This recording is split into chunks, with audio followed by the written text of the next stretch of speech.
Les élections municipales sont terminées, les élections intercommunales se mettent en place, la CINOR, la CIREST sont en train de se bâtir. Quelles vont être les recettes? Parce que ça, c'est la question avec le Covid, avec la baisse au niveau de l'économie. On se pose la question, quelles vont être les recettes? Quels vont être les niveaux de recettes? On en parle dans Causement Réunionnais.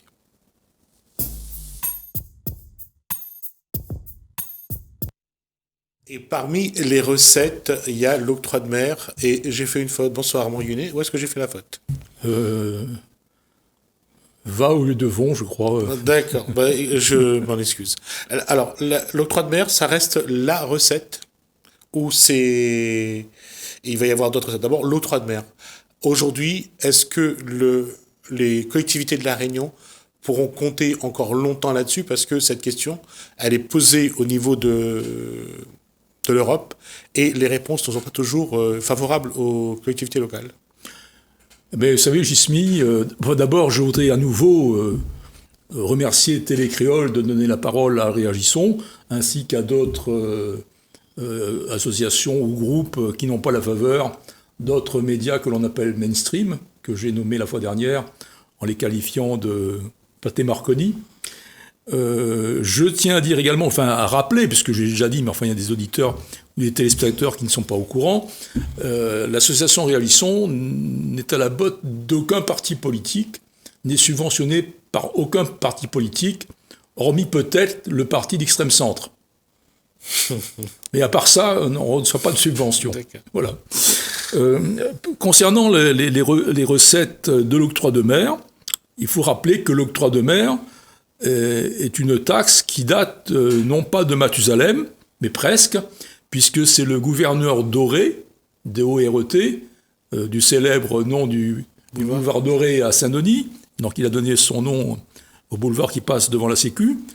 C'est donc en 1850, au lendemain de l'abolition de l'esclavage, que ce gouverneur, voyant l'état catastrophique des finances de la Réunion, s'est dit, tiens, pourquoi pas faire comme aux Antilles, puisque cette taxe existait déjà aux Antilles, pourquoi ne pas la mettre à la Réunion? C'était dans le but de protéger la production locale.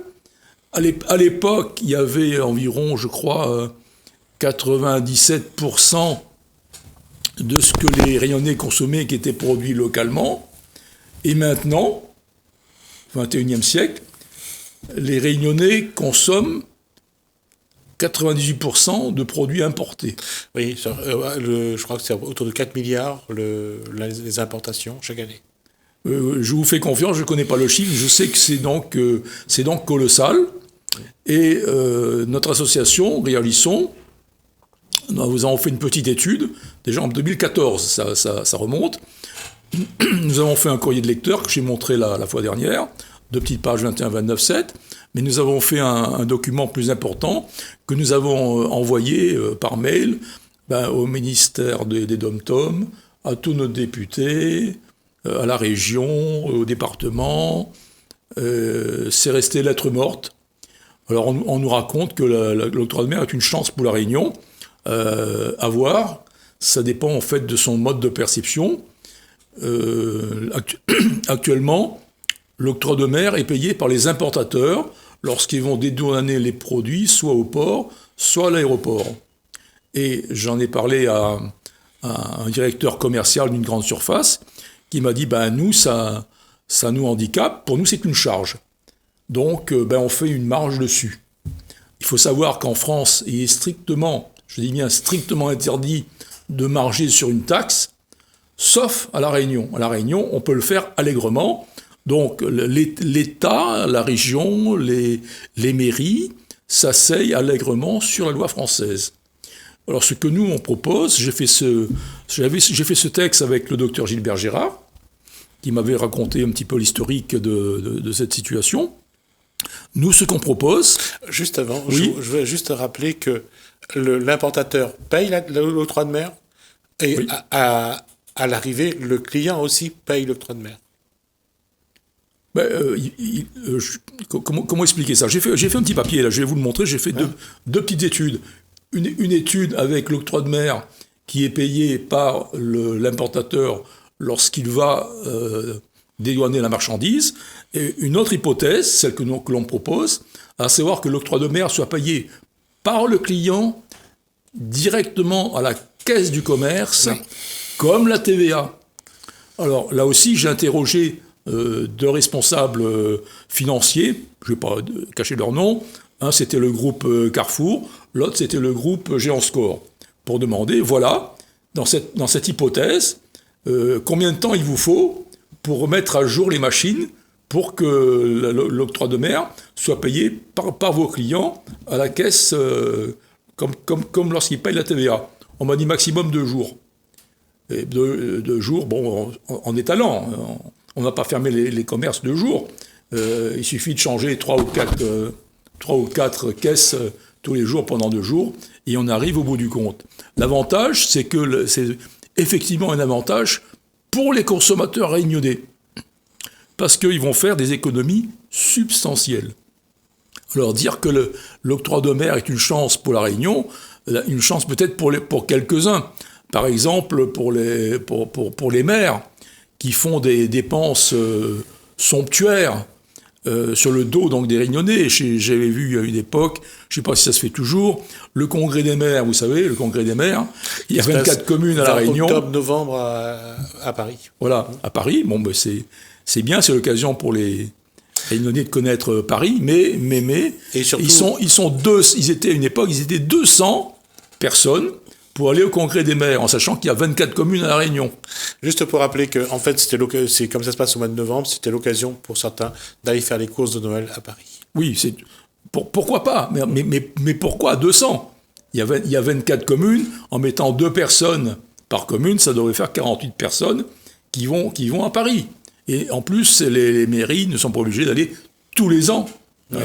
Ils peuvent aller à tour de rôle, par exemple, 50% cette année, 50% l'année suivante. Ou chez les intercos qui peuvent y aller. Oui, et puis donc, pas 200 personnes. Bon, j'avais lu une époque, c'était dénoncé par un média local. Il y a un maire à La Réunion, du sud de l'île, qui est allé avec un grand nombre de personnes au mariage du petit-fils de Nelson Mandela. Alors, il devait être au moins 150 dans l'avion pour l'assister au mariage. Ça, c'est l'octroi de mer qui paye.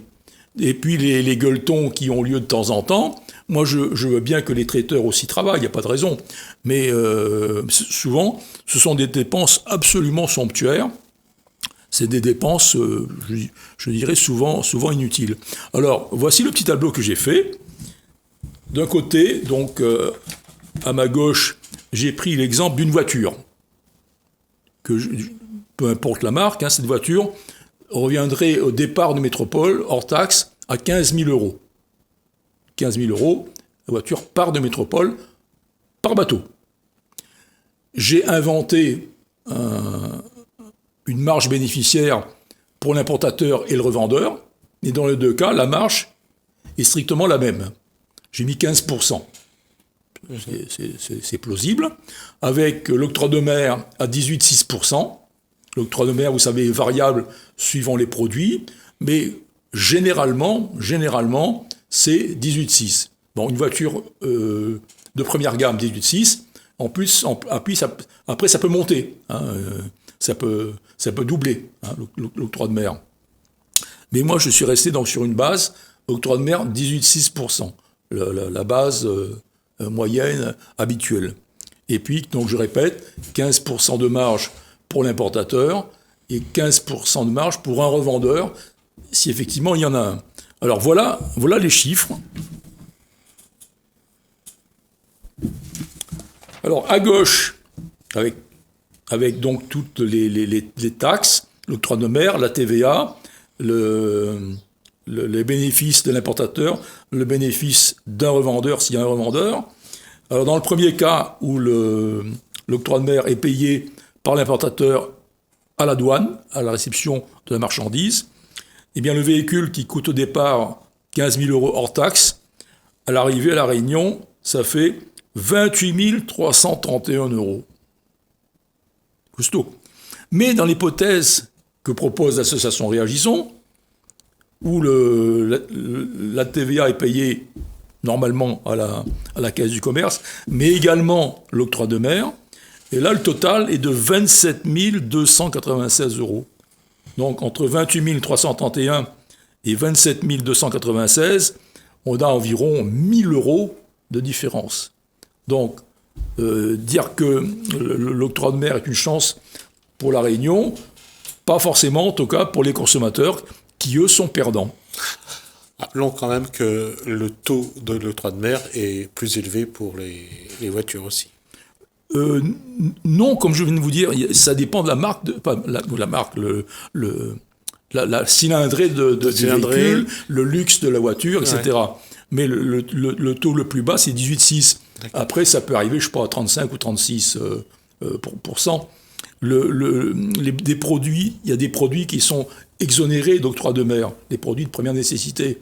Mais les produits de première nécessité, vous savez, le riz, l'huile, le sel, le poivre, la moutarde, c'est pas ça qui va beaucoup grever le budget des couples de la Réunion. Il y a d'autres produits, la plupart d'ailleurs. Je suis allé faire un tour vous pouvez y aller, hein, chers amis téléspectateurs, sur le site des douanes de la Réunion. Vous tapez octroi de mer, et vous allez voir tous les produits. Alors, il y a des centaines, il faut prendre son temps pour regarder les taux. Alors, il y a effectivement une petite partie donc, qui est exonérée, le riz, l'huile, etc. Mais la plupart c'est 18,6%. Et certains, comme le papier cul, le dentifrice, alors là, c'est beaucoup plus cher. Ça ne donne pas envie d'être propre. Hein. Voilà. Donc, il faudrait deux choses. Il faudrait d'une part que l'octroi de mer ne soit plus payé par les importateurs, mais par les clients. Deuxièmement, il faut revoir ce qu'on appelle l'assiette, parce qu'actuellement, l'octroi de mer est payé sur l'assiette, c'est-à-dire le coût, assurance et fret, et la TVA n'est payée que sur le hors-taxe. Donc il faudrait que l'octroi de mer soit payé par le client sur le hors-taxe, comme la TVA, et il faudrait refaire une petite visite des différents taux d'octroi de mer, parce que y a beaucoup trop de taux. Il faudrait certainement réduire à peut-être 4 ou 5 groupes de marchandises et de faire un octroi de mer dont le taux soit plus juste. Et la question qui a été posée à un moment, c'est-à-dire la suppression de l'octroi de mer et l'application de la TVA, c'est à l'avantage ou pas des consommateurs réunionnais ?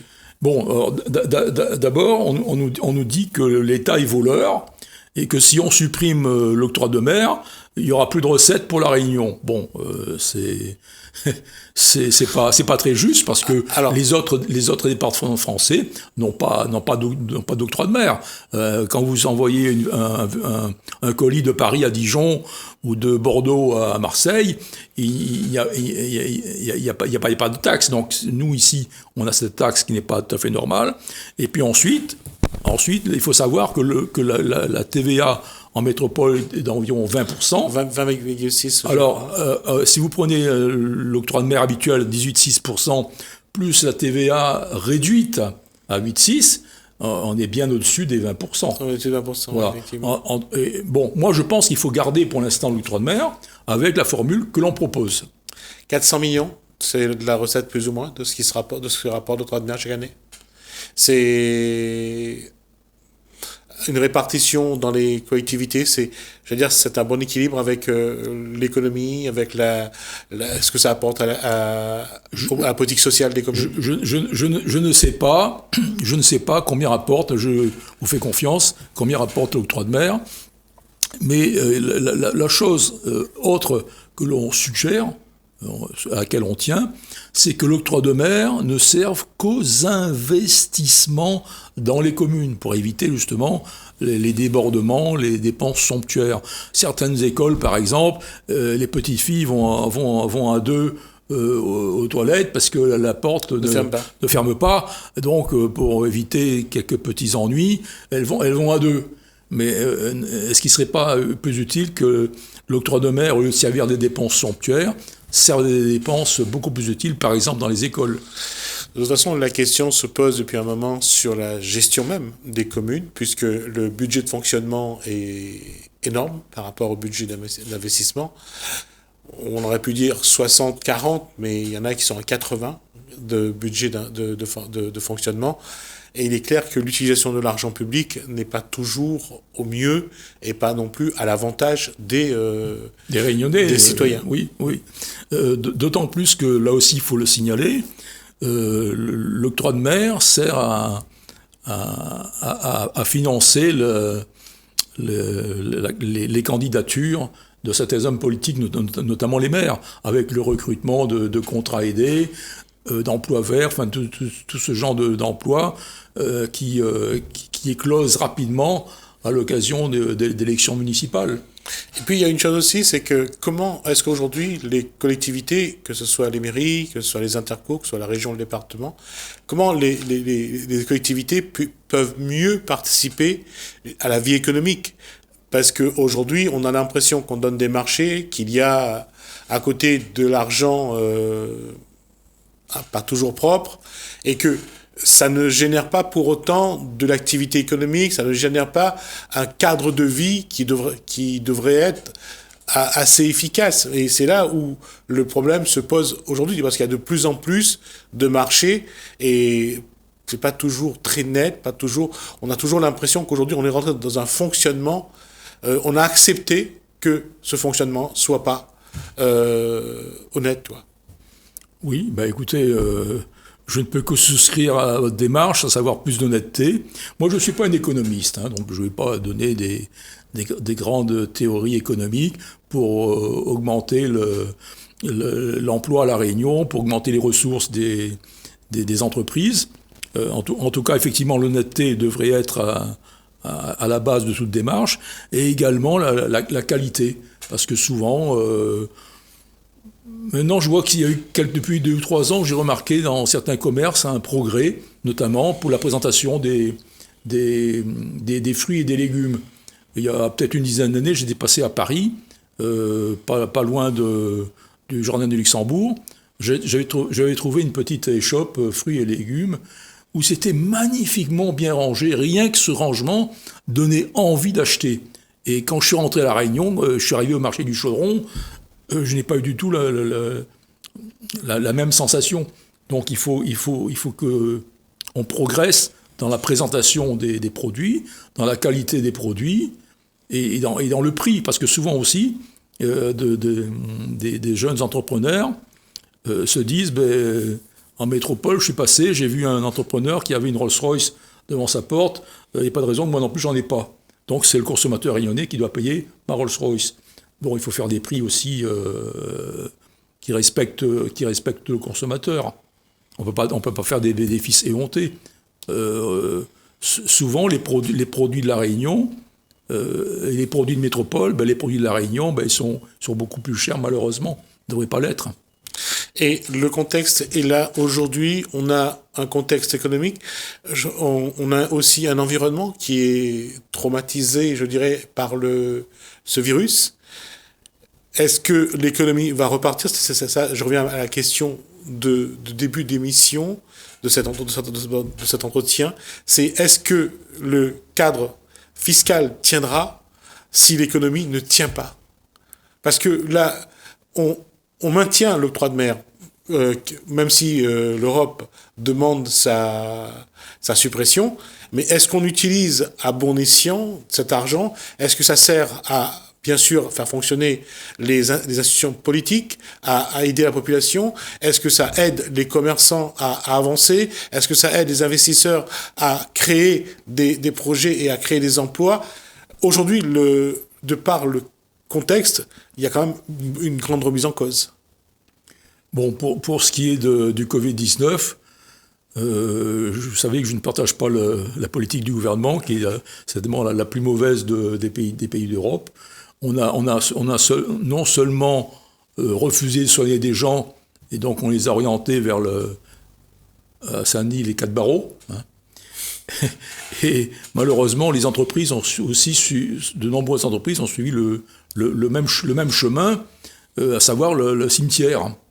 Le gouvernement a très très mal géré. Il y a pas mal de personnes ou d'associations qui ont été donc des membres du gouvernement en justice.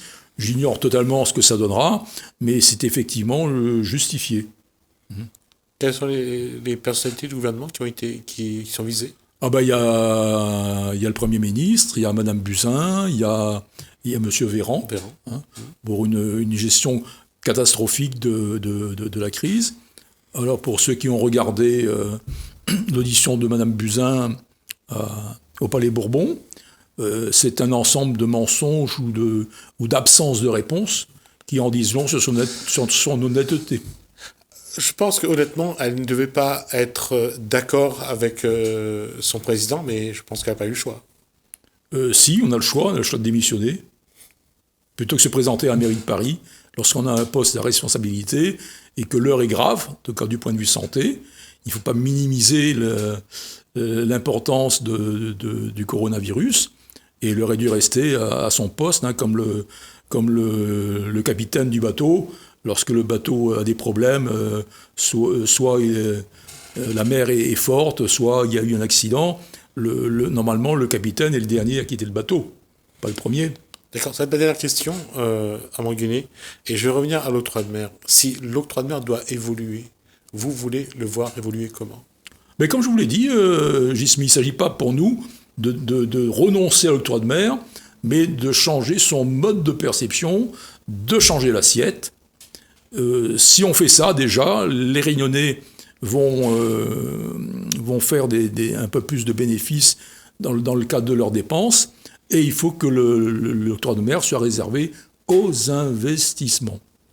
Merci à Manguinet, on arrive à la fin de cet échange. Merci à vous de nous avoir suivis, merci Hélène, merci François, je vous dis à bientôt.